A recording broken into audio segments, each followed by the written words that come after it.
Buenas tardes a todos y a todas. Muchísimas gracias por estar aquí. Sabemos cuánto les costó viendo el tiempo, entonces esto pues se agradece mucho. Rápidamente voy a presentar al arquitecto José María Borrell Bru. Es un gusto que estén aquí con nosotros aquí en Guadalajara.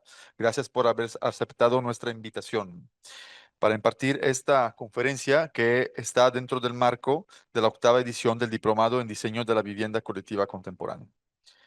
Entonces, el arquitecto José María Borrell se graduó en arquitectura en la Escuela Técnica Superior de Arquitectura de Barcelona, de la UPC, y cuenta con un posgrado en promoción y dirección de empresas inmobiliarias innovadoras en la Escuela CERT, siempre de la UPC.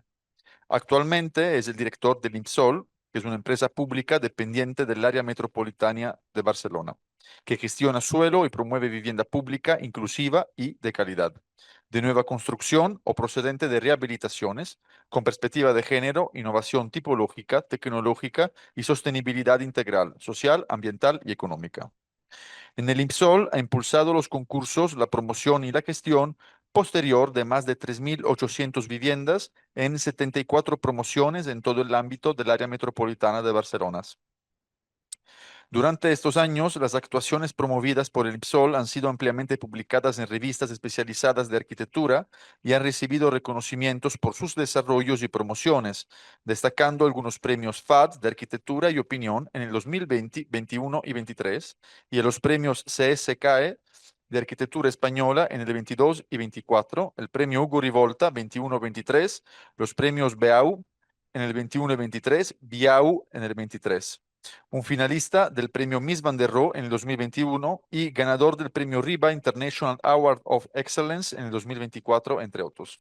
Ha participado en la redacción de diferentes textos y publicaciones pedagógicas, en la edición de libros de vivienda y ha realizado múltiples ponencias en jornadas especializadas, universidades, másteres, posgrados, seminarios y congresos de vivienda nacionales e internacionales. Sin más preámbulos, muchísimas gracias, arquitectos, para estar aquí con nosotros. Le paso la palabra. Muy bien, Graciano, muchísimas gracias. En primer lugar, agradecer a todos que estéis aquí.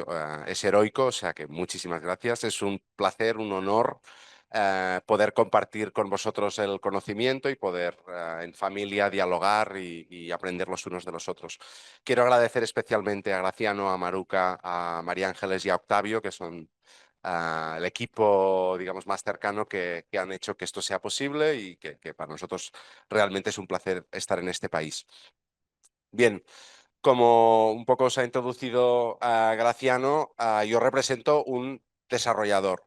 Yo soy arquitecto, soy un personaje comprometido, pero en la vida de la arquitectura son importantes los arquitectos, pero los arquitectos sin los desarrolladores, sin aquellos que tienen el poder de ejecutarlo, es difícil llegar más allá, ¿no? Siempre se dice que es un triángulo: el arquitecto, el desarrollador y el propio constructor.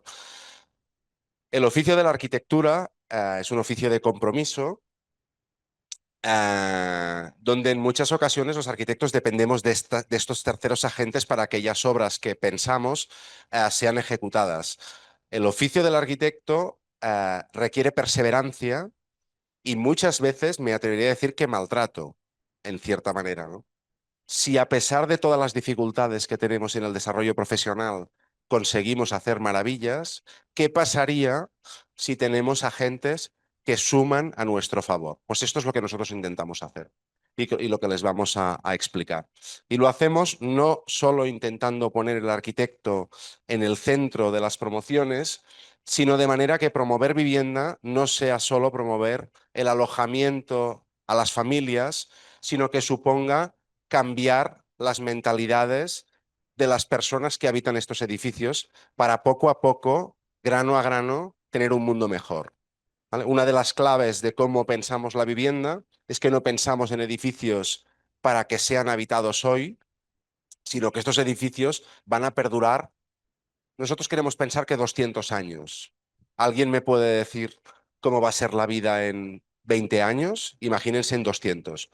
Por lo tanto, ¿no? Nuestros edificios son infraestructuras sociales habitables que van un poco más allá de lo que nosotros, o que pretenden ir un poco más allá de lo que nosotros hoy conocemos.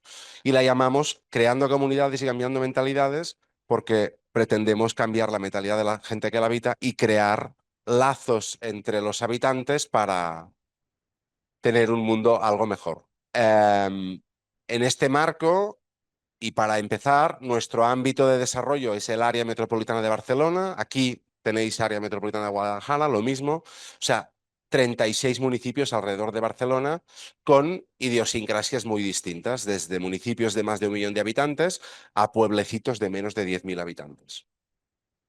En el marco, como os he explicado en la introducción también, del área metropolitana de Barcelona, que es una entidad supramunicipal como el IMEPLAN, que gestiona urbanismo, vivienda, movilidad, medio ambiente y desarrollo social.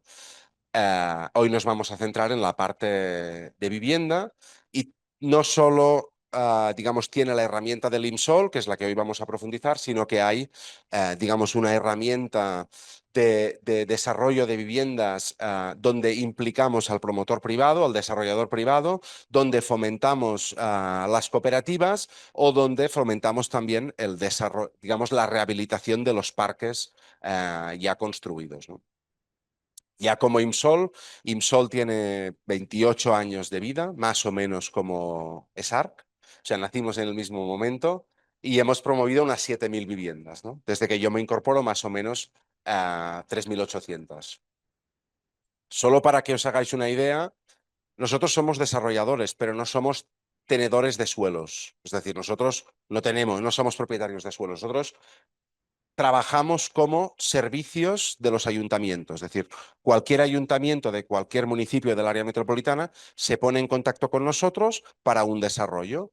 Estos suelos pueden ser suelos, digamos, privados o sea, del ayuntamiento, pero de zona, o pueden ser suelos de equipamientos, o pueden ser suelos desarrollados o suelos por desarrollar. Siempre apoyamos a los ayuntamientos hasta la finalización de la promoción. ¿Vale? Nosotros funcionamos como un desarrollador igual que aquí. Un desarrollador aquí consigue un suelo y luego consigue financiación y luego desarrolla el proyecto y luego lo vende o lo alquila. Nosotros igual. Nosotros no tenemos aportación pública económica. Nosotros necesitamos acceder al crédito, es decir, para poder comprar el suelo, para poder promover el edificio, necesitamos aportación, acceso a crédito europeo, autonómico, oracional, para tener dinero para poder promover. Nosotros intentamos conseguir todas las subvenciones que podemos, todos los subsidios, porque creemos que lo que hacemos lo hacemos bien, es sustentable, pero no recibimos aportaciones periódicas. Por tanto, nuestra empresa tiene que ser sustentable a nivel económico. Si perdemos mucho dinero, desaparecemos. No tenemos competencias en materia de vivienda. Y nos aplican todas las fiscalidades, es decir, tenemos que pagar todo tipo de impuestos. Esto para situarnos, ¿no? Características de las viviendas que estamos promoviendo hoy en día. Pues lo que les decía, infraestructura social permanente. No entendemos un edificio de viviendas como un sitio para alojar las familias que lo necesitan, sino una infraestructura que va a estar construida durante 100 años y donde van a pasar múltiples familias, personas, etcétera, etcétera. Por tanto, no solo se trata de promover un edificio para que la gente lo habite, sino se trata de promover un equipamiento habitable que tiene que tener un retorno a la sociedad. Por tanto, es muy importante entender que las viviendas son equipamientos, ¿no? Son una infraestructura pública, que la gente que la habita es transitoria y que la sociedad se beneficia de estas infraestructuras. O sea, se beneficia la sociedad que las habita, pero se beneficia la sociedad porque tiene estos equipamientos que son avanzados. La calidad arquitectónica es uno de los valores que pretendemos transmitir, ¿vale? Porque solo habitando o percibiendo o aprendiendo a percibir esta calidad, conseguimos ponerla en valor. Por supuesto, temas de eficiencia energética, flexibilidad, inclusividad y neutralidad. Como les decía, sabemos quién somos hoy y cómo vivimos hoy, pero desconocemos absolutamente cómo vamos a vivir en 50 años, menos en 100 años. Por lo tanto, lo que podemos hacer es ser lo más flexibles posible, ¿vale? Temas de inclusividad y neutralidad, temas de género, ¿no? Temas de feminismo, de poner la cocina en el centro de la vivienda para fomentar, visibilizar las tareas domésticas y que cada vez se compartan más estas tareas. Temas de que los espacios en los que se desarrollan las tareas domésticas tengan la misma calidad que los espacios que se consideraran nobles en una sociedad tradicional. Temas de innovación e industrialización para fomentar el desarrollo de la sociedad. Temas de generación de identidad. Hemos de conseguir a través de nuestros edificios que las personas que los habitan, no solo las personas que los habitan, las personas de las ciudades donde se encuentran estos edificios se sientan identificadas con estos edificios, con estos equipamientos, porque si somos capaces de que te sientas identificado con tu edificio, lo cuidas. Y si lo cuidas, nos ayudas a mantenerlo. Es muy importante. ¿Vale? Temas de autosuficiencia financiera, como yo les he dicho, es decir, nosotros no podemos destinar fondos perdidos para los edificios, es decir, tienen que ser sustentables económicamente, y temas de bajo mantenimiento. Bien, ¿cómo desarrollamos una promoción? Hay un ayuntamiento, como les he dicho, que se pone en contacto con nosotros y llegamos a un compromiso para poder ejecutar una promoción. Se definen las actuaciones, van a ser tantas viviendas, van a haber un equipamiento en la planta baja, un local comercial, hay que urbanizar, no hay que urbanizar. A partir de aquí, planteamos un concurso de ideas que luego les explicaré, ejecutamos el proyecto, lo comercializamos, lo entregamos y lo mantenemos. Es decir, hacemos el ciclo completo. ¿Vale? Les explicaré en paralelo a nuestro procedimiento algunos de los proyectos que para nosotros han sido importantes. Este es un proyecto de Juan Herreros, arquitecto, que ha construido algunas obras en México también, y Mariona Benedito y Martí Sanz en Sant Boi de Llobregat. Son 85 viviendas y es un proyecto que el concurso es del año 2009. Es importante para nosotros porque se proyecta en el año 2009, pero se ejecuta en el año 2020. En España hubo una crisis, una severa crisis entre los años 2008 y 2018. Y es cuando se produce ese cambio de mentalidad en nuestra empresa, en la que pasamos de concebir las viviendas como alojamientos de calidad para las familias a concebirlas como equipamientos. ¿Vale? Este es un edificio que es la primera vez donde los espacios comunitarios de un edificio de vivienda se ponen en valor y son tan o más importantes que las propias viviendas.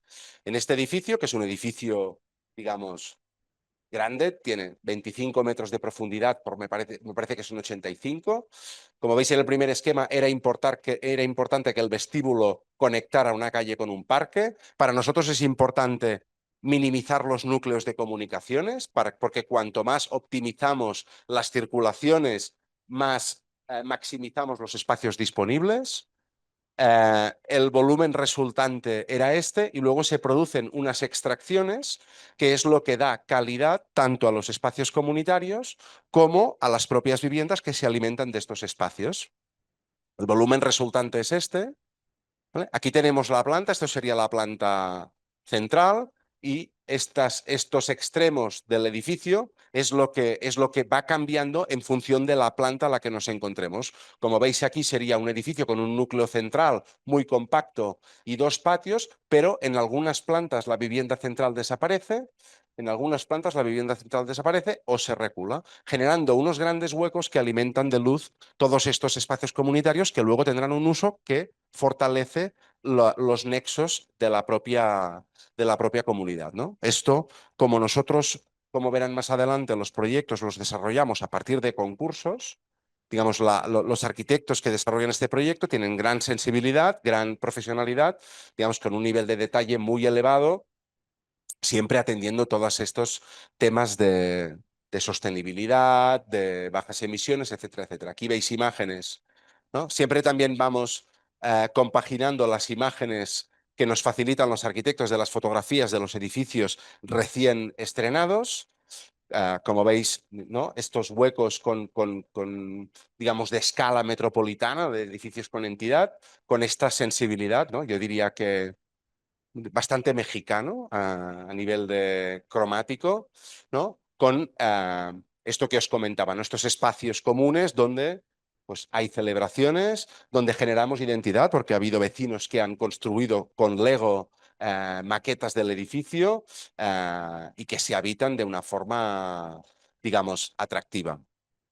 A partir de este momento, ¿no? Y que empezamos a producir estos edificios, bueno, nosotros, esto es para explicarles que nosotros necesitamos ser muy efectivos y que desde que llegamos a un acuerdo con un ayuntamiento hasta que acabamos la promoción tardamos 4 años, es decir, que tenemos que ser muy eficaces porque tenemos que competir con el sector privado. Nosotros creemos que el sector público tiene mucho que ofrecer a la sociedad.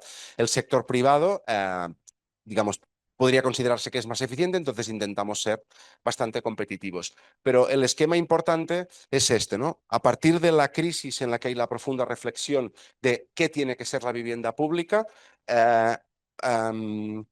sacamos un concurso en el que fomentamos hay un cambio de paradigma, fomentamos la innovación tipológica.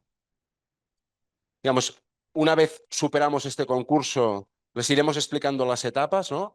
En 2019, además de la innovación tipológica, le sumamos la reducción drástica de la demanda energética para producir promociones que no necesiten en nuestro clima ni calefacción ni climatización, es decir, promovemos edificios bioclimáticos.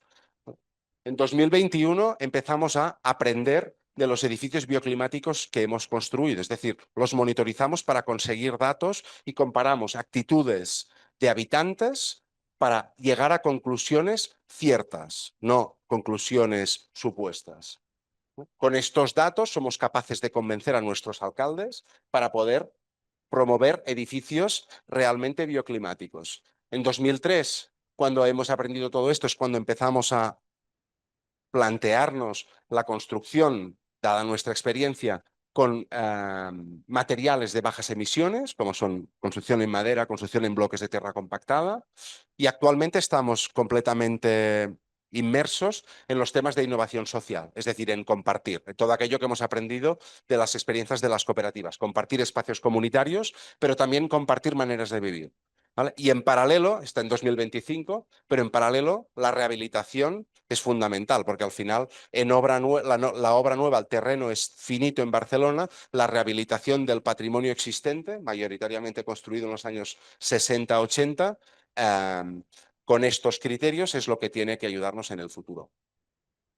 ¿Cómo lo hacemos? Pues yo diría que hay varias claves, pero una de ellas es que nosotros todo lo que ejecutamos lo ejecutamos por concurso.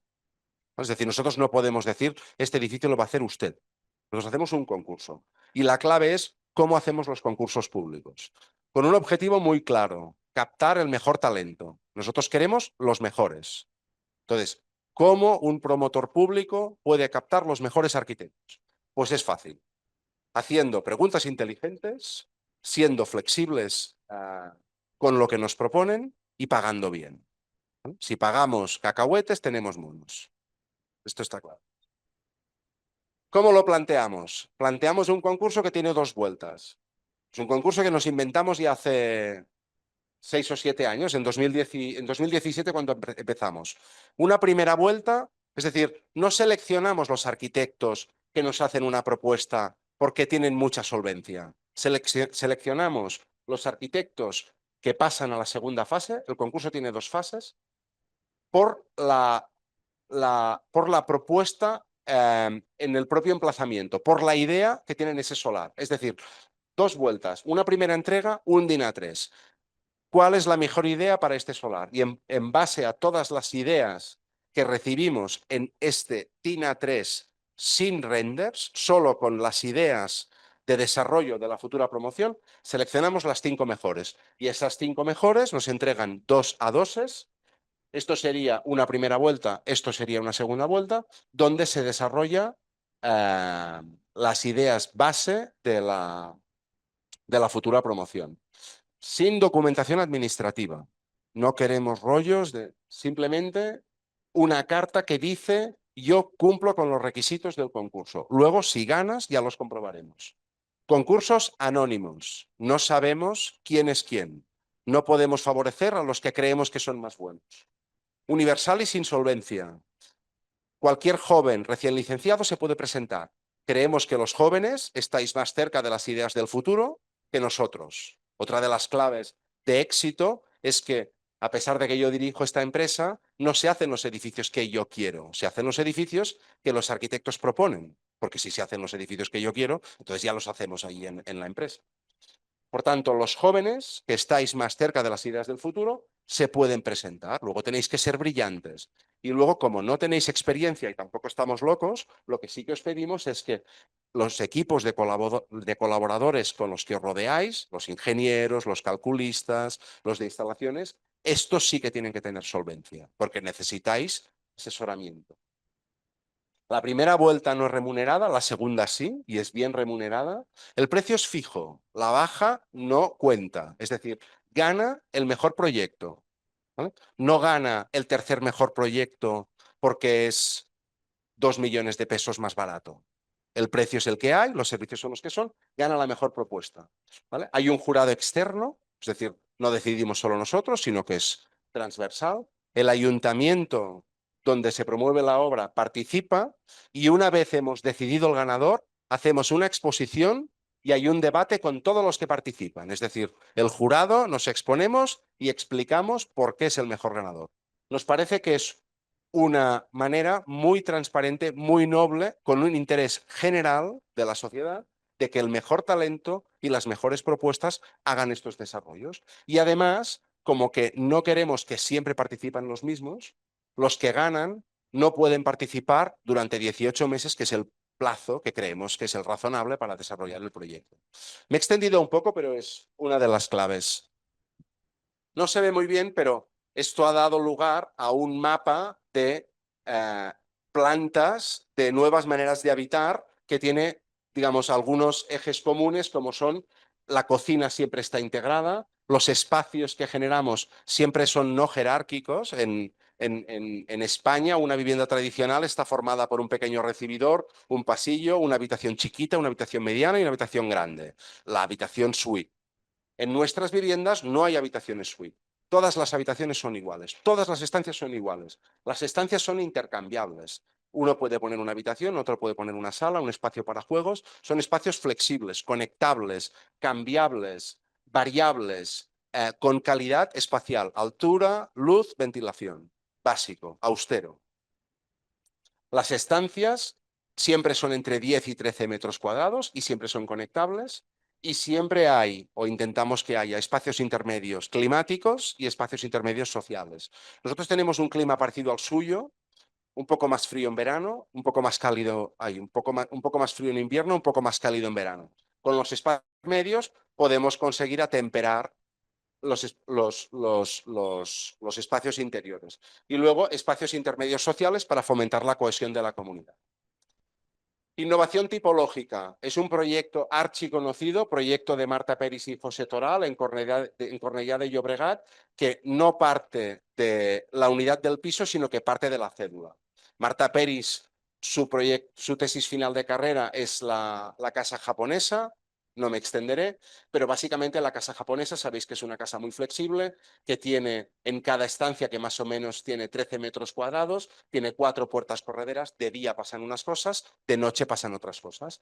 A partir de esta dimensión se comprueba que algunas de las primeras cocinas con perspectiva de género, como la cocina de Frankfurt de Margaret Schotzky, tienen esa dimensión, o la Petit Cabanon de Le Corbusier tiene más o menos esa dimensión también. Por tanto, 13 metros cuadrados parece una dimensión adecuada para una buena estancia, ¿no? En el caso de Cornellá, 13 metros cuadrados conectados hasta el infinito, en un solar donde la geometría venida dada, ¿no? Lo dividen en una matriz. Nosotros hay un requisito indispensable para nuestras viviendas, que es que todas las viviendas que ejecutamos tienen que tener ventilación cruzada, con lo cual, a partir de esta matriz, organizan las viviendas, me parece que aquí hay un puntero, a partir de la matriz organizan las viviendas de manera que siempre tengan ventilación cruzadas alrededor de este patio que ya existía en la geometría disponible, con 4 núcleos en cada esquina, dando lugar a una planta hipnótica formada por corredor exterior y corredor interior que distribuye las viviendas en una tipología de vivienda formada por 6 módulos de 13 metros cuadrados absolutamente intercambiables. El acceso se produce por la terraza. Tenemos 2 accesos, es decir, si somos un arquitecto recién licenciado que tenemos un pequeño despacho, podemos atender directamente a los clientes sin que entre en nuestra vivienda. Pero si somos una familia que tiene 3 hijos, podemos, digamos, habitación principal, habitación secundaria, pero si somos una pareja de arquitectos, podemos tener la oficina y aquí nuestra sala de estar y nuestra habitación, cocina estar, cocina, baño, siempre formando la corona perimetral. En un edificio con un porche, con un patio conectado a la calle, donde hay un local comercial y una filmoteca en el sótano, es decir, un edificio que podríamos decir que contribuye a la ciudad, ¿no? Con estos criterios de sostenibilidad que comprobábamos esta mañana en 20 de noviembre, ¿no? Donde la entrada ¿no? Se produce, digamos, esta convección del aire que hace que la corriente favorezca, más la vegetación en el patio favorezca, digamos, este microclima que se produce en este patio. Un edificio que además fue construido en madera, con este nivel de calidad, con un coste muy por debajo del coste que cualquier promoción privada estándar tenemos en Barcelona y en Cataluña, ¿no? Imágenes de la promoción habitada donde se percibe esta sensación de generación de identidad sobre los habitantes, ¿no? Los habitantes participan de esta promoción. Una vez aprendes a vivir en uno de estos edificios, es difícil, ¿no? Cuando alguien tiene muchas quejas ¿no? Hay que imaginar, bueno, si alguna vez usted no puede vivir aquí, ¿dónde irá? Porque al final realmente es una infraestructura flexible, yo creo que de gran interés, ¿no? Y para que comprendáis qué pasaba y qué pasa, ¿no? Este es un edificio que promovimos nosotros en 2009, de una geometría parecida, como podéis, no sé si lo veis muy bien, ¿no? Pero también se accedía desde una pasarela, entrábamos, teníamos un pequeño vestíbulo, una habitación chiquita, una habitación mediana, la habitación principal tipo suite, es decir, jerarquía, ¿no? El primer hijo dormía aquí, el segundo hijo dormía aquí, por tanto estabas condenado, ¿no? Espacios para el desarrollo de tareas domésticas cerradas, cocina semisegregada, frente, ¿no? Con los mismos metros, frente a esta tipología absolutamente versátil y flexible.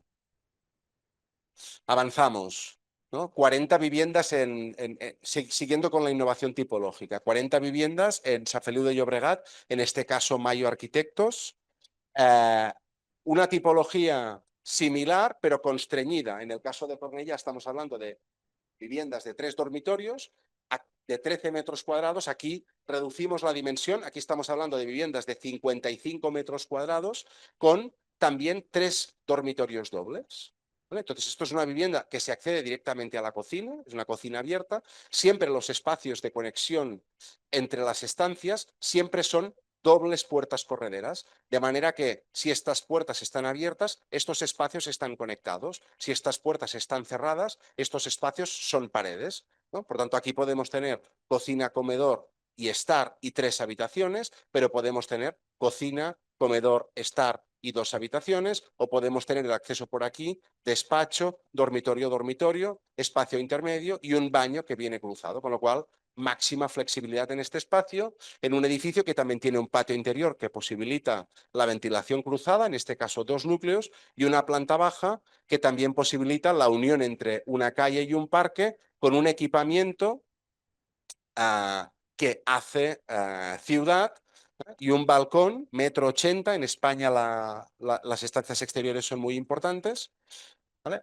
Donde otra de las virtudes es la cantidad de luz, ¿no? Si veis esta maqueta, ¿no? Y analizamos el lleno vacío, vemos que aquí una de las grandes inversiones es la luz. Todo lo podemos reformar en unas viviendas, menos la luz, la ventilación, las alturas. Pues aquí maximizamos estas virtudes. Y aquí tenéis imágenes de las viviendas construidas, ¿no? Como veis, no, un pequeño detalle como es que los marcos están colocados por detrás, perdón, están colocados por detrás de las paredes, hace que cuando cerramos las puertas, estos sean paredes absolutas. En cambio, cuando las abramos, como no vemos los marcos, desde el espacio central, los espacios son absolutamente conectables, como veis aquí en estas imágenes, ¿no? Se convierten en paredes y cuando abrimos las puertas, se convierten en espacios que se suman a estos espacios, ¿no? Imágenes de los edificios habitados donde, por ejemplo, pasan cosas como que la puerta de entrada es una puerta, digamos, de un cristal resistente, antirrobos, que conecta o que posibilita que se haga vida en el rellano comunitario para fomentar esta comunión entre la comunidad, ¿no? Imágenes de los espacios comunitarios, imágenes de la fachada. Aquí hay un tema también de protección solar con estas cortinas, donde no pasa nunca, pero el edificio podría quedar completamente protegido del sol en un día de máxima radiación, pero es un elemento que da identidad al edificio, ¿no? Y también imágenes de qué pasaba en 2009 y qué pasa en 2019. Pues en 2009 nosotros estábamos con las zonas de días y las zonas de noche, ¿no? Entrábamos, teníamos la cocina, zona de día, pasillo, habitación pequeña, habitación mediana, habitación grande, baño vinculado a lo así, baño y espacio de tareas domésticas sin calidad. El salto es notable.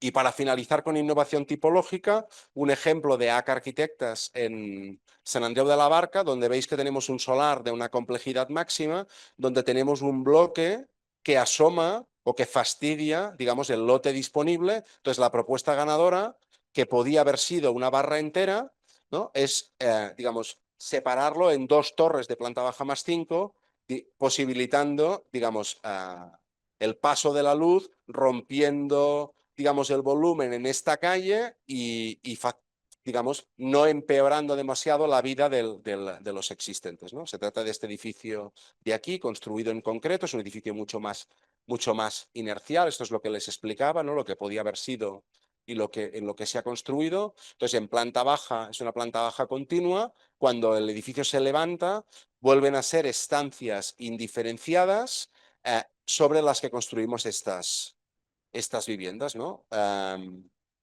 Aquí dibujamos la geometría del techo, porque este es un edificio que tenía la altura limitada. Como la altura creemos que es un valor, hay una lucha por conseguir la máxima altura, con lo cual trabajan con casetones recuperables, de manera que, digamos, perfectamente dispuestos, acaban siendo casi una obra de artesanía. Como es un edificio que trabaja, digamos, inercialmente, por tanto, veréis que tenemos en estos espacios de aquí unas galerías bioclimáticas. Digamos, cuanta más superficie de hormigón tenemos en contacto, mayor es la capacidad de almacenaje de frío o de calor del propio hormigón, ¿no?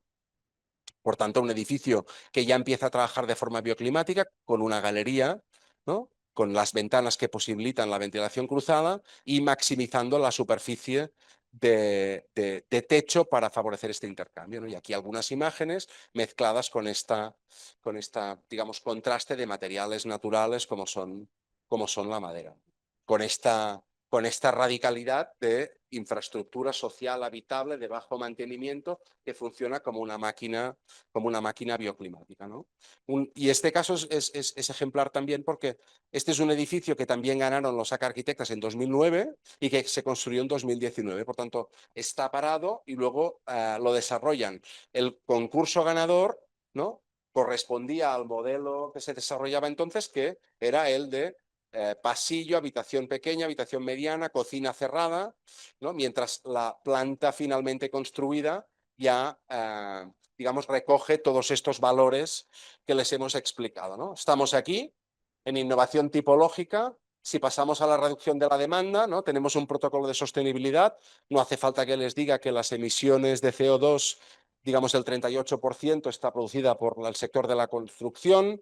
Digamos, la reducción del agua superficial debido a la impermeabilización y a la construcción es de un 12%, hay una pérdida clara de biodiversidad y se estima que en Europa las muertes anuales debido a los efectos de la contaminación está en torno a las 150.000 personas. Por lo tanto, protocolo de sostenibilidad de obligado cumplimiento con distintos vectores, desde plantearse si cualquier edificio es necesario y no se puede rehabilitar, energía, agua, materiales, confort y salud y sostenibilidad en el emplazamiento. Respecto a la energía, ¿no?, un edificio mediano de protección oficial, un edificio mediano de viviendas consume 80 kilovatios hora metro cuadrado año. ¿Vale? El protocolo de sostenibilidad lo que dice es que como máximo tiene que estar en 25, ¿vale? Y hace 3 años estábamos en una reducción del 72%. Cuanta menos energía necesitamos en fase de uso, también menos necesaria es la disposición de energía renovable, porque estamos consumiendo menos energía. Por tanto, digamos, a mayor reducción energética, menor instalación de energía renovable, menor coste. Y para explicarles esto, les explicaré un edificio de Datae en Montgat, 39 viviendas, que es este edificio de aquí, orientado prácticamente a sur, que se divide en 2 bloques, un bloque superior con una sección francamente compleja y un desnivel de 14 metros, un bloque superior y un bloque inferior, ¿vale? Que presenta esta radicalidad de fachadas, ¿no? Fachada sur, como ven, es una fachada completamente abierta. Fachada norte es una fachada bastante cerrada, muy aislada.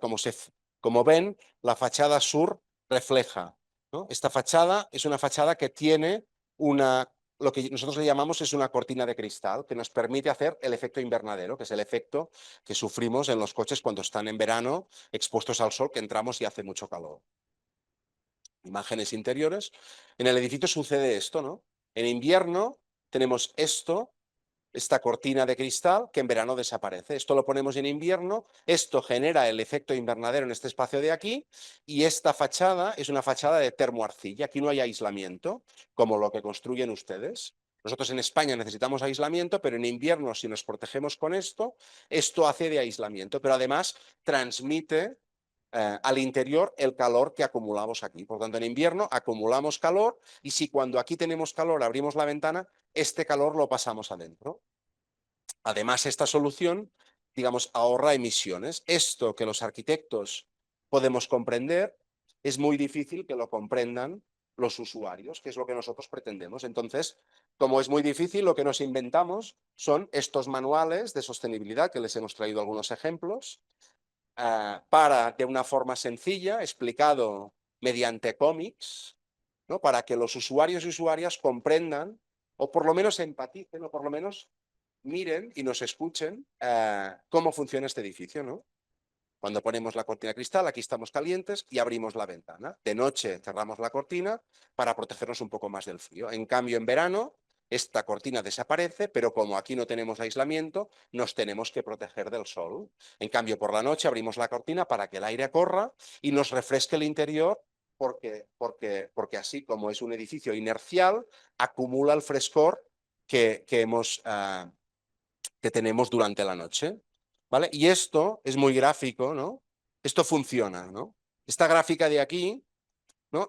La línea negra, la que les estoy siguiendo, es la temperatura diaria, ¿no? Estos son 15 días del mes de febrero. Aquí no se lee, pero son 15 días, me tienen que creer. ¿Vale? Estos serían 5, 10, 15 grados, 20, 25, 30. ¿Vale? Por tanto, en invierno estamos entre 5 y 15 grados. La línea gris es la línea de la temperatura del espacio bioclimático. Por tanto, cuando hace sol, ¿no? Cuando aquí estamos afuera a 15 grados, este espacio se pone a 30 grados. Si cuando estamos en este espacio a 30 grados abrimos la ventana, o sea, la línea verde es la temperatura interior, ¿vale? Por tanto, cada vez ustedes ven que cuando esta línea del espacio intermedio sube a 30 grados, abrimos la ventana, la temperatura interior sube.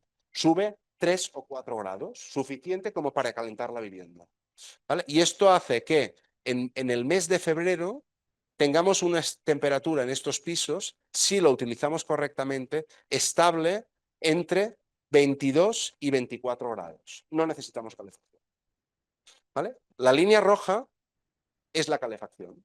En este piso, solo un día que la temperatura no subió, se puso la calefacción. Entonces, aquí, como ven, esta línea verde es la que sube. Solo pasó un día de estos 15. Los otros días esto funciona de forma bioclimática. Por tanto, podemos ser capaces, si aprendemos a vivir, si desaprendemos a vivir con las tecnologías, ¿no? Si este día podemos soportar vivir al entorno de 20 grados, se llama cultura de batín en España, podemos vivir en edificios bioclimáticos. Y esto es lo que demostramos y comparamos, ¿no? Es decir, entonces a un usuario o usuaria que Les hacemos encuestas sobre cómo viven, qué ventanas abren, qué ventanas no abren y comparamos sus comportamientos. Y luego los reunimos y les explicamos, pues miren, aquí pasa esto. Entonces, aquí es cuando cambiamos las mentalidades de las personas, al menos en el tema bioclimático. Después vendrá el tema social, pero a nivel bioclimático, esto es lo que nos ayuda a avanzar en nuestro desarrollo. Estos son temas de innovación tipológica, lo que producíamos en 2005 y lo que hacemos en 2022. U otros ejemplos, este también de DataE, 30 viviendas en Sant Just Desvern, ¿vale? Un edificio también muy conocido, donde aquí la estrategia bioclimática es distinta. Aquí tenemos un edificio a 4 vientos y tenemos lo que nosotros llamamos un atrio central, ¿vale? Un espacio que posibilita ventilación cruzada de todas las viviendas, pero ya veréis también que mediante la captación solar en invierno con un lucernario posibilita que esto sea un espacio intermedio. Una tipología de viviendas también sin jerarquía, como veis, 3 habitaciones de la misma dimensión, digamos, accedemos por aquí, espacios versátiles, baño, digamos, común, ¿no? Importancia de los espacios exteriores. ¿Vale? Este tipo de vivienda pues funciona para una familia, digamos, plurifamiliar, para una familia joven, para una pareja que que pueda tener un piano, para un despacho y una zona de juegos, etcétera, etcétera. Imágenes de la austeridad, pero la generosidad de los espacios interiores y exteriores. Y lo mismo, ¿no? Hay una fase de estudios, digamos, cuando hacemos el proyecto. Esto es lo que nos pide la normativa y esto es lo que nosotros intentamos conseguir. ¿Cómo? Con distintas estrategias energéticas, comparando los beneficios, la eficiencia energética y la economía. En este caso, este atrio bioclimático, como veis, tiene un ventilador, ¿no? Hay un tema de sección, también de convección del aire, y el ventilador en verano aspira el aire para extraerlo y generar ventilación cruzada, pero en invierno capta el calor y lo baja para abajo.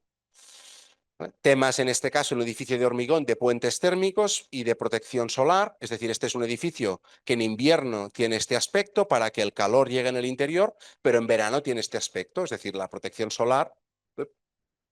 Y ahora me parece que la he fastidiado.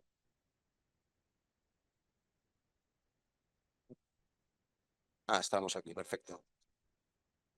En verano este edificio tiene este aspecto con la protección solar que es fundamental en este tipo de edificios. Temas de rotura del puente térmico, que no entraremos, pero cómo rompemos el puente térmico entre el interior y el exterior en climas más fríos que el suyo, de una forma razonable, y la misma estrategia. Todo esto lo tenemos que explicar y lo explicamos de una forma didáctica, no solo con estos libritos, sino que lo que hacemos es pedirles a los equipos de arquitectos que junto con nosotros vayamos a explicarles los edificios a los habitantes y las habitantes. No solo a explicarles los edificios, sino a hacer el seguimiento, porque luego esto lo monitorizamos, es decir, aquí explicamos, ¿no? Este edificio en verano capta calor, en invierno capta calor, este ventilador empuja el aire hacia abajo y este espacio está, si afuera estamos a 5 grados, aquí estamos a 17. Si ventilamos nuestra casa con este espacio en vez del exterior, perdemos mucha menos energía. En cambio, en verano, esto se abre, genera corriente, el ventilador extrae y aquí tenemos un clima frío con el que podemos ventilar nuestra casa a través de una trampilla que tenemos encima de la puerta, que es un recurso que ustedes también utilizan. ¿Vale? Y lo mismo, comparamos perfiles. Y además aquí ya hemos aprendido del otro y ya, digamos, intentamos seleccionar algunos habitantes activos e implicados y otros que les llamamos pasivos indiferentes. ¿Para qué? Para demostrar que frente a los diferentes usos, diferentes comportamientos del edificio. Con estas gráficas que aquí no se entienden, comparándolos entre ellos, pues les descubrimos que cuando abrimos las ventanas en el momento que toca, tenemos X temperatura, o cuando las cerramos cuando toca, tenemos X temperatura. ¿Vale? Más imágenes de la innovación tipológica, ¿no? Las viviendas que tenemos en este tipo de edificios o lo que pasaba entre estos años, ¿no? Recibidor, pasillo, zona de desarrollo de tareas domésticas, baño, habitaciones, cocina cerrada. Confort y salud. La importancia de la infraestructura verde, que es algo que ustedes tienen aquí. Allá tenemos menos agua, pero somos conscientes de que el verde genera microclimas que son muy importantes no solo para refrescar los propios edificios, sino también para evitar lo que llamamos isla de calor, ¿no? Este edificio de ACA Arquitectes es un edificio muy inteligente porque frente a una posibilidad normativa que era digamos, romper estas barras, ¿no? Es decir, aquí había más gálibo disponible que el que se podía ejecutar, es decir, podíamos hacer esta barra más corta o romper por aquí para ser permeables.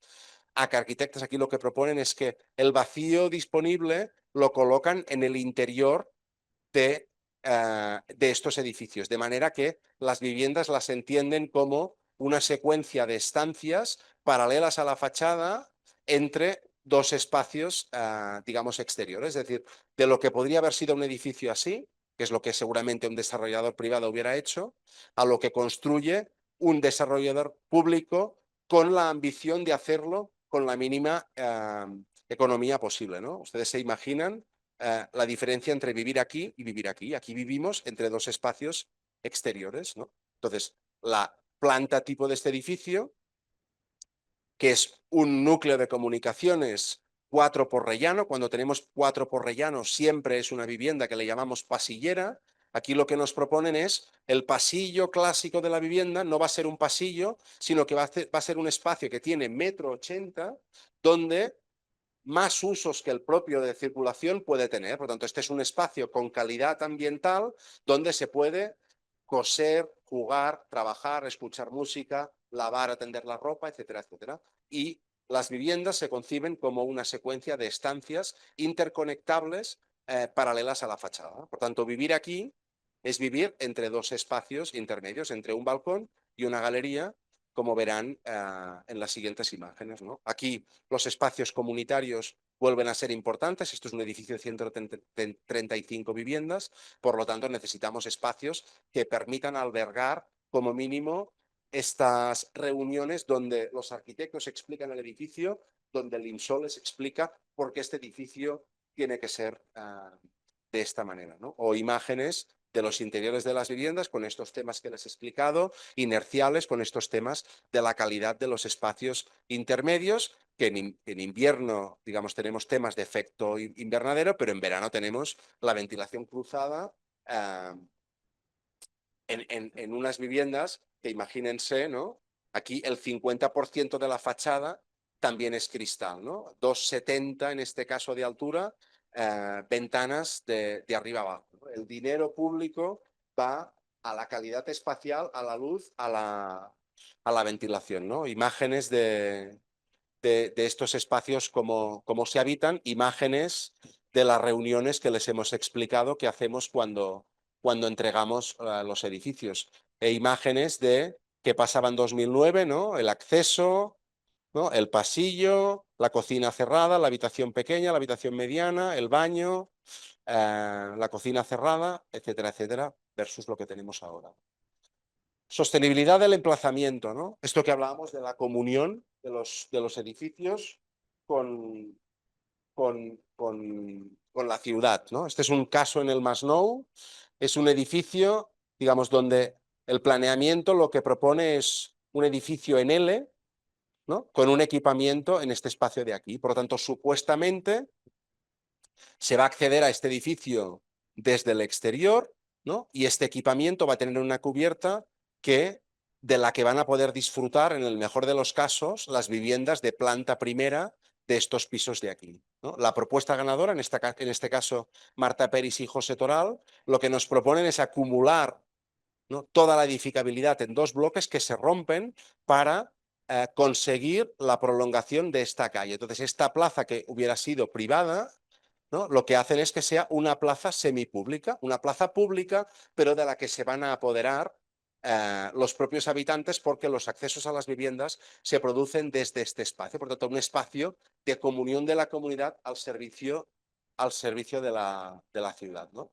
Un espacio con esta calidad, ¿no?, donde este itinerario que nos hemos propuesto se convierte en una escalera que son gradas con el nivel de calidad que requiere, ¿no? Nosotros lo que creemos es que la vivienda pública en España, que tenía el estigma de la que se construyó, que era para la gente, digamos, con muy pocos recursos en los años 70, digamos, lo que necesitamos es dignificarla para que la gente con pocos recursos se sientan completamente integrados. Es decir, todavía existe ese estigma y nosotros lo que intentamos es cambiarlo, ¿no? Este será el espacio de equipamiento, aquí tenemos un local comercial y el espacio público, ¿no? Algunas imágenes, imágenes de por detrás, la continuación de la calle, ¿vale? Y un apunte más es, digamos, estos agujeros, ¿no? Aparecen unos agujeros que nos conectan los espacios enterrados con la calle. ¿Para qué? Para verlos desde arriba, pero también para entrar la luz, ¿vale? Espacios de la plaza de acceso a las viviendas que convertimos en pública,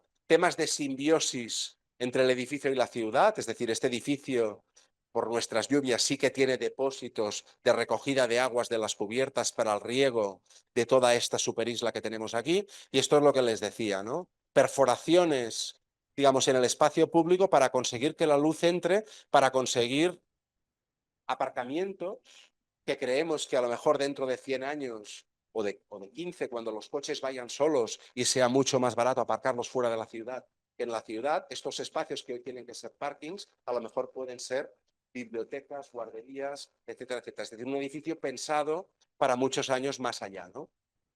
Para conseguir que esto sea posible hay que demostrarlo con ensayos, digamos, con tecnología, para demostrar la luz, para demostrar la ventilación, para demostrar que en este espacio se puede albergar pues una escuela de música, por decirles un ejemplo, ¿no? A nivel de viviendas lo mismo, siempre a la calidad de luz. Cuando rompemos los bloques tenemos más capacidad de captar luz, tenemos siempre ventilaciones cruzadas y usamos las mismas estrategias de efecto invernadero, de cortina de cristal, para captar luz, captar calor en invierno y captar frescor en verano, protegiéndonos, ¿no? Es decir, en invierno este es el modo invierno con las cortinas de luz, este es el modo verano, las cortinas de cristal están cerradas y las persianas nos protegen del sol y del calor, ¿no? Con esta calidad, ¿vale? Estaríamos, digamos, más o menos por aquí. Digamos, todos estos edificios que les he mostrado ya son bioclimáticos, los monitorizamos y sirven para los que hoy estamos construyendo ya no tengan sistemas de calefacción y de climatización, porque con nuestro aprendizaje y nuestro bagaje ya somos capaces de que la gente entienda que quien viene aquí a vivir es porque digamos, asume el reto de vivir de una forma responsable. Es decir, les damos arquitectura de gran calidad, pero les pedimos que vivan de una forma responsable. Nos parece que abordar el reto de la vivienda social en ese camino nos parece adecuado en la demanda que tenemos, ¿no? Los edificios que ahora construimos tienen las dos estrategias, la estrategia de la cortina de cristal y la estrategia del atrio bioclimático. Es un edificio que está en construcción, pero que parte de las dos estrategias. Con las dos estrategias tenemos solvencia suficiente. Eso en cuanto a energía, pero en cuanto a materiales, a las emisiones en fase de construcción, pues tenemos el ejemplo de Cornellá, ¿no? Que ya experimentamos en el año 2009, construido en madera y del que aprendimos muchísimo. Aprendimos que no solo es importante construir en madera, sino que entre la propuesta de concurso donde, digamos, había 0,50 metros cúbicos de madera por metro cuadrado, a la propuesta que finalmente se construyó, donde pasamos de muros de carga interiores a pilares y jácenas, pasamos de 0,50 metros cúbicos de madera a 0,24 metros cúbicos de madera por metro cuadrado. Esto significa que por muy sostenible que seas, por muy sostenible que sea el material, si colocas la mitad de materiales eres el doble de sostenible, ¿no? Con lo cual es importante trabajar en esa línea, ¿no? Imágenes del edificio en construcción y del edificio construido, de la fase de construcción, y esto es lo que pasa cuando construyes en madera, ¿no? Los bajos son de concreto, esto es la semana 1, la semana 2, la semana 3, la semana 4, la semana 5. Como veis, se construyen las escaleras en horizontal, o sea, las grúas las traen, aquí se montan y luego se hincan en los espacios. Esta es la semana 5, semana 6, semana 7, semana 8, semana 9, el edificio está construido. El edificio estructuralmente, luego hay que acabarlo, pero es obra en seco, no hay que apuntalar, con lo cual es muchísimo más rápido. Y con esta estrategia, cuando aprendemos y demostramos, seguimos, ¿no? Y ahora estamos pues construyendo en Molins de Rey un edificio de planta baja más 9 con un núcleo que tiene que ser de concreto porque planta baja más 9, digamos, no se resiste, pero digamos, toda la piel es un edificio también en CLT y vamos un poco más allá, ya no es en CLT, que es madera contralaminada, sino que las plantas que tienen que ser resistentes son en CLT, pero las plantas superiores ya son con balloon frame, es decir, ya son con estructura de madera de pilaritos, digamos, a la americana, ¿no? En un edificio que ya acumula todo este aprendizaje, ¿no? Un edificio, digamos, sin jerarquías, las estancias iguales, con galerías bioclimáticas, con todos estos valores que les hemos ido explicando, ¿no?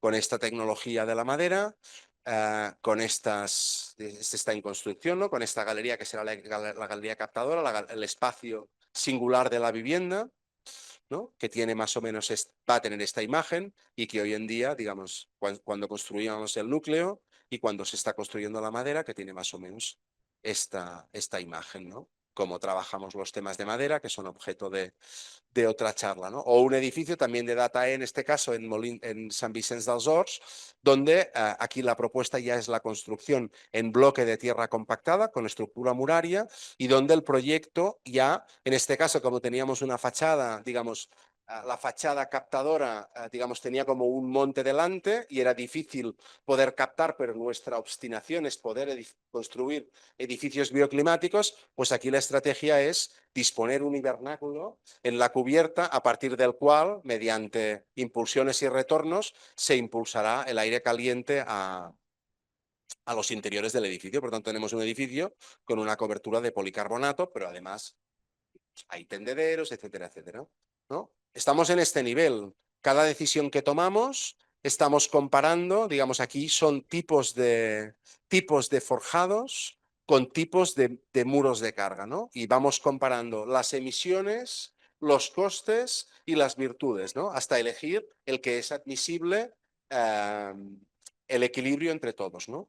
Importante también lo que les comentaba al principio, nosotros somos un promotor público, digamos, estos son los costes, son en euros metro cuadrado, ¿vale? Pero en el momento que empezamos a medir las emisiones en fase de construcción, los costes se nos disparan. Es decir, construir sostenible es bastante más caro que construir sin ser sostenible, pero como promotor público que tenemos que ser ejemplares, es un reto que tenemos que conseguir, por tanto tenemos que ser listos como para conseguir, digamos, más financiación, más subvenciones para poder pagar estos edificios, ¿no? Importante la rehabilitación, ¿no? Hemos hablado de obra nueva, pero esto es un tema que a ustedes les interesa. Yo le comentaba a Graciano, ¿no? Pues que sorprende, ¿no? Pues el centro de Guadalajara con estos edificios que mayormente tienen aspecto de no ocupados. Este es un edificio que fue un producto de la crisis. Se construyó en el periodo de la crisis en un edificio de oficinas y la planta tercera y la planta cuarta quedaron desocupadas. Entonces, hubo una alianza con este aspecto.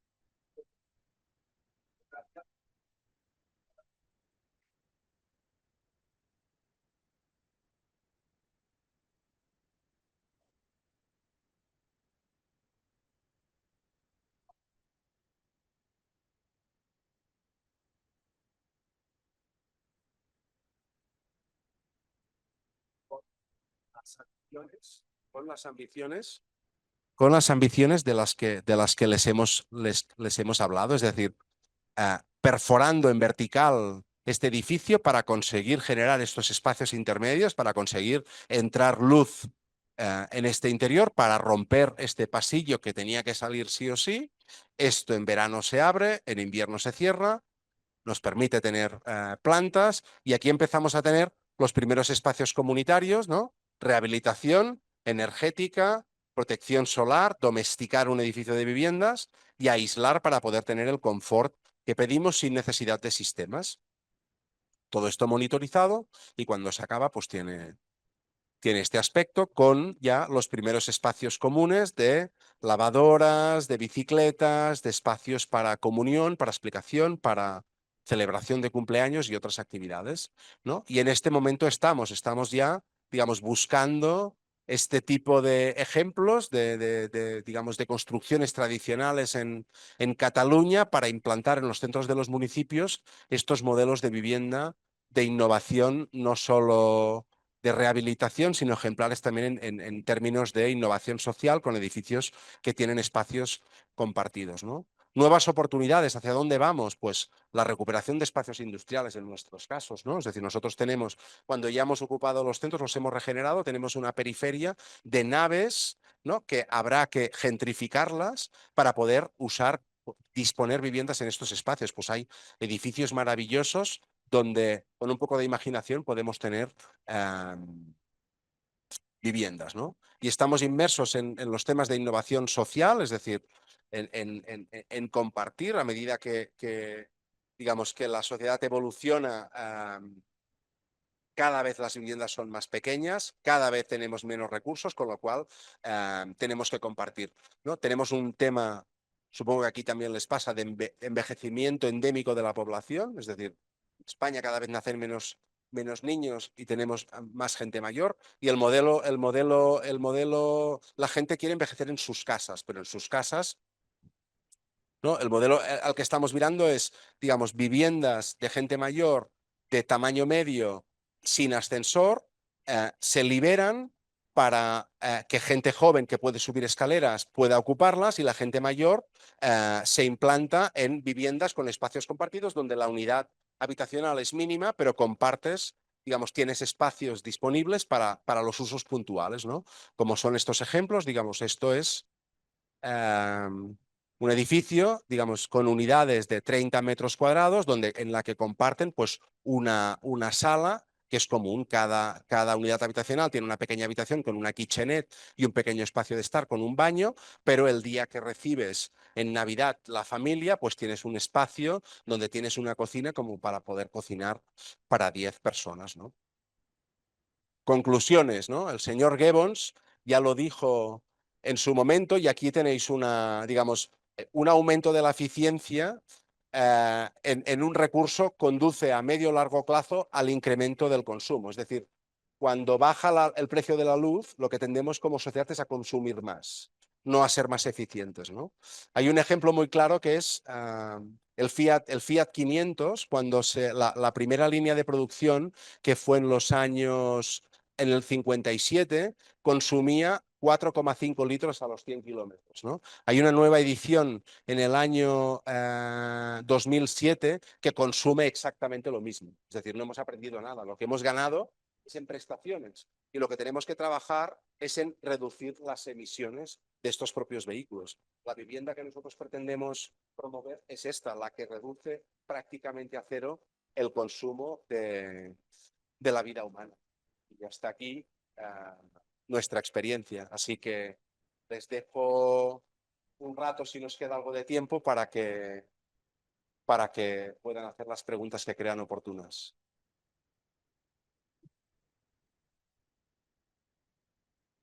Muchísimas gracias, José María. La verdad ha sido una exposición increíble. Esa exposición como muy completa, ¿no? Donde se analizó realmente a partir, digamos, de la historia, por así decirlo, ¿no? De esta institución, ¿no? De su evolución, todos estos criterios, ¿no? Tan importantes que deberíamos de contemplar, ¿no? En el diseño de la vivienda. Antes que nada, es muy interesante ver cómo hablamos de una promotora pública. Es decir, la vivienda ya es un equipamiento público. Eso sí, yo creo que es una de las partes más importantes de la aportación de hoy, ¿no? La vivienda vista como un equipamiento público, como así como una escuela, como un hospital, ¿no? Y por lo tanto, pues es de calidad, ¿no? Porque nosotros queremos de una cierta forma tener los mejores arquitectos, los mejores proyectos y las mejores formas para poder seleccionar todo eso, ¿no? Ojalá, digamos, a partir de esta plática podamos de una cierta manera copiarles, ¿no? Con sus debidas matices todas estas cuestiones, pues para ver cómo en este caso se pudieran implementar aquí. Son muy interesantes también cómo ver esos proyectos y la evolución, ¿no? Si al principio hay como esta cuestión de la innovación tipológica, de cómo podemos modificar los interiores de la vivienda quitándole la jerarquización, haciendo espacios más diáfanos para buscar esas viviendas que respondan en un plazo de 200 años, pero se ve que una vez que se aprende algo, pues ya no estamos conformes con este aprendizaje, ya nos vamos a aprender otras cosas, ¿no? Entonces todo esto habla, digamos, de una administración y de una gestión responsable también de la misma, de la misma institución, ¿no? Creo que también aquí, por ejemplo, a lo mejor esos proyectos claramente tienen este punto de vista que voy a comentar, a lo mejor aquí en la plática no salió de manera tan explícita, pero es la relación que estos elementos, bueno, en algunos proyectos más que otros, tienen pues con la calle, con la ciudad, ¿no? Que es algo que aquí en Guadalajara, en muchos casos, muchos proyectos, pues tenemos que aprender, porque muchas veces aquí se piensa que el edificio, lo que diseña el arquitecto es de la fachada para adentro y no a cambio pues de las dinámicas que deberían de ocurrir para, digamos, regenerar, ¿no? Una ciudad. Repito, yo creo que una de las cuestiones más importantes que se tocaron aquí es la vivienda como equipamiento. O sea, la vivienda que tenemos el derecho a la vivienda tiene que ser un equipamiento, tenemos que tener la mejor vivienda mm, desde un punto de vista del espacio, desde un punto de vista de la distribución y desde un punto de vista pues de la eficiencia, ¿no? Por lo tanto, felicidades porque creo que esos proyectos hablan por sí mismos y si se llega a esos proyectos es también porque hay una institución que es consciente de una cierta manera que tenemos que buscar esta excelencia para hacer real, ¿no? el derecho a una vivienda digna. Por lo tanto, muchísimas gracias por la exposición. Muchas gracias a vosotros. La verdad es que es muy gratificante porque o sea, a mí me toca explicarlo, pero es un proyecto común, es un proyecto de todos, ¿no? Y otra de las claves, yo os he explicado que una de las claves es el concurso, la otra de las claves es la actitud del promotor, ¿no? Digamos, nosotros somos un promotor que no vemos las cosas desde la barrera. Un promotor clásico es el equipo redactor, el promotor, me propones cosas, esto sí, esto no. Nosotros rompemos la barrera, formamos parte del equipo. Tú planteas los retos, los debatimos y si los asumimos juntos. Si tenemos éxito, lo tenemos juntos. Si fracasamos, lo resolveremos juntos. Pero no hay un libro del edificio, sino que cada edificio es un libro del edificio, ¿no? Y respecto a la calidad de los edificios, yo creo que el mérito, o sea, hay que ser muy inteligente por parte de los equipos que consiguen hacer estos edificios con los costes que tienen, que son muy bajos, ¿no? Pensad que aquí parece como que en España estamos en otro nivel, pero cuando empezamos un edificio de viviendas, tenemos oposición vecinal porque la gente no quiere un edificio de viviendas de protección oficial en su barrio, porque es un edificio que puede ser problemático. Aquí les puede pasar lo mismo. Estamos aquí tranquilos, les va a venir un edificio para pobres. Esto sigue pasando. Hay que combatir con esto, con la excelencia, ¿vale? Estos edificios mejoran los barrios. La gente que vive se siente identificada con estos edificios. Son motivo de orgullo. O sea, con el tiempo que pasa, la gente entiende que estos edificios son mejores que los que hacen los desarrolladores privados. Y esto es lo que hace que como equipamiento privado, con una mirada de 200 años, hace que la sociedad sea mejor, ¿no?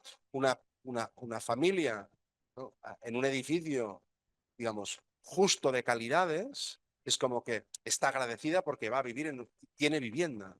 Esto es mucho más. Digamos, por el mismo precio nosotros cambiamos los valores. La luz, la ventilación, la calidad espacial. Cuando entran al principio con la innovación tipológica era, claro, pero aquí no tengo lavadero, aquí no tengo recibidor, ¿no? O sea, esto que aquí parece fácil porque somos arquitectos, no es tan fácil porque cambiamos, ¿no? Y cuando está hecho, y además hemos aprendido y se ha replicado, pero al principio hay como, o sea, cuando avanzas como sociedad tienes que implicarte mucho más, ¿no? Esto es lo que nos va dando. El caso de Cornellá es paradigmático, es decir, estos pisos porque no se pueden vender, pero si se vendieran valdrían el triple por todas las calidades que tienen, ¿no? Nosotros empezamos, es decir, el primer ejemplo que se construyó en España en madera fue la Borda, y nosotros en paralelo, justo después. Este era el. Entonces, los públicos tomamos esos riesgos y luego los privados tiran hacia allá. Cuando la apuesta pública es por estos edificios que hacen simbiosis con la ciudad, por este tipo de calidad, la inversión gira hacia allá. Por esto, ¿no? La importancia de la ejemplaridad desde lo público. Y lo has dicho muy bien, ¿no? ¿A alguien se le ocurre hacer una biblioteca cutre? Tiene sentido, ¿no? Pues con la vivienda tiene que ser lo mismo, ¿no? Es muy interesante porque había allí una diapositiva donde vienen los costos por metro cuadrados de Sí, construcción, ¿no? sí, sí. Y estamos hablando de costos por metro cuadrados de vivienda de interés público, aquí se llamaría de interés social, Sí, ¿no? sí. Estos costos aquí son los costos o son más altos de los costos de algunos edificios de vivienda de interés medio o medio alto, porque estamos hablando pues de 30,000 pesos por metro cuadrado, incluso más, de construcción, Sí, sí, ¿no? construcción. Entonces, eso también nos hace reflexionar. En el momento que la institución pública le invierte, automáticamente está levantando la varilla. Oigan, a ver, esta es vivienda social, ¿eh? Y esta vivienda social me está costando 30,000 pesos por metro cuadrado de construcción. Entonces, todos los demás, pues tienen que de una cierta forma ofrecer pues una vivienda que de una cierta manera Sí. vaya Bueno, de la esto, mano, ¿no? claro, si lo comparas con aquí, digamos, pero estos costes, digamos, estos costes están por debajo de lo que cuesta una vivienda estándar en Cataluña. Es decir, que lo que tiene que quedar claro es que parecen viviendas como de mucha calidad material, pero no lo son. Es decir, son edificios muy austeros con mucha calidad espacial, ¿no? O los equipos son muy listos para proponer materiales económicos, es decir, este edificio, esto que os explicaba aquí, esto es un ladrillo tal cual pintado, ¿no? Es decir, hemos de romper los prejuicios, porque si vamos con los prejuicios que tenemos, ¿no? Es como que lo que ya sabemos más lo que queremos. Entonces no lo podemos pagar. Entonces tenemos que dejar de poner capas, ¿no? Si habéis visto, casi todos los techos de nuestras viviendas no tienen yeso. No tienen yeso porque no lo podemos pagar.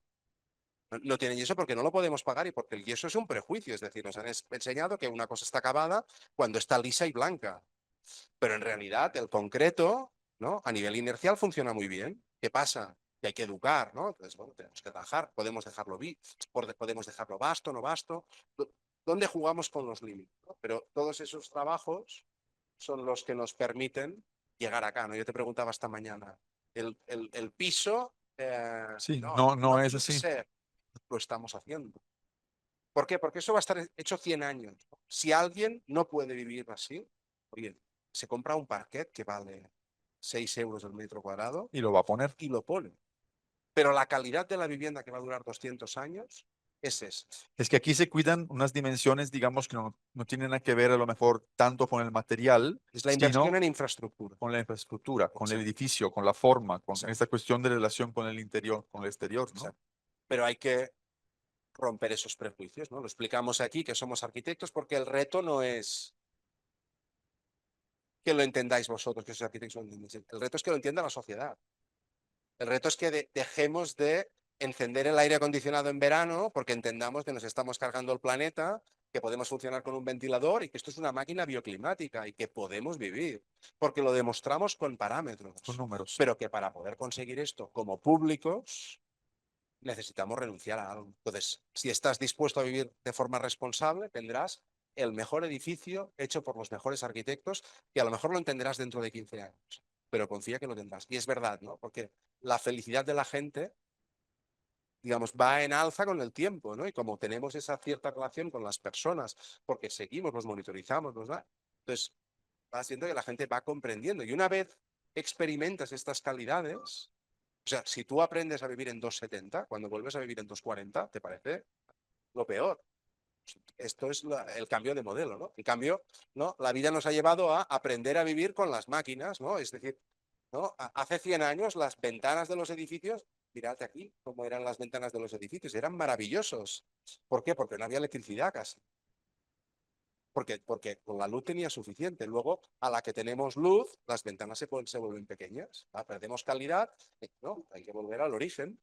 O sea, cómo como sociedad aprendemos a desaprender. Y la vivienda que nosotros intentamos ofrecer es la que nos lleva hacia allá. Tenemos muchos problemas también. Hay mucha gente que no lo entiende, pero es como, no pasa nada, no pasa nada. Le devolvemos el dinero. Pero hay mucha gente que sí que valora esto y es hacia dónde hay que ir. Muchísimas gracias. ¿Hay Placer. alguien más que quiera aportar algo, preguntar algo? Sé ¿No? que nos hemos extendido un poco, o sea que muchas gracias por vuestra paciencia. Bueno, pues muchísimas gracias por compartirnos tanta experiencia y tanto conocimiento, por tu generosidad. Eh, para nosotros es invaluable. Gracias, arquitecto Graciano Brau, por tener este programa de conferencias por el diplomado de vivienda colectiva contemporánea, que es de altísima calidad. Y bueno, hoy nos dimos cuenta con esta gran exposición. Muchísimas gracias por Gracias. estar Les aquí. dejo aquí algunos ejemplos de Muchas documentales gracias. que explican bien. Y bueno, queremos dar un reconocimiento y el libro. El libro Eh, lo tenemos por aquí. Bueno, ya ese, Sí. ya. Sí, ahora le pediremos que nos lo Ajá, firme. llegó antes Santa Claus, ¿verdad? Decías, Maruca, que Muchísimas muchas gracias. gracias. Muy amables. Ha sido un placer. Y esta es su casa. Aquí, Igualmente, cuando vengan a Barcelona, muy están bien. invitados todos a conocer estos edificios en persona. Muchísimas gracias. ¿No?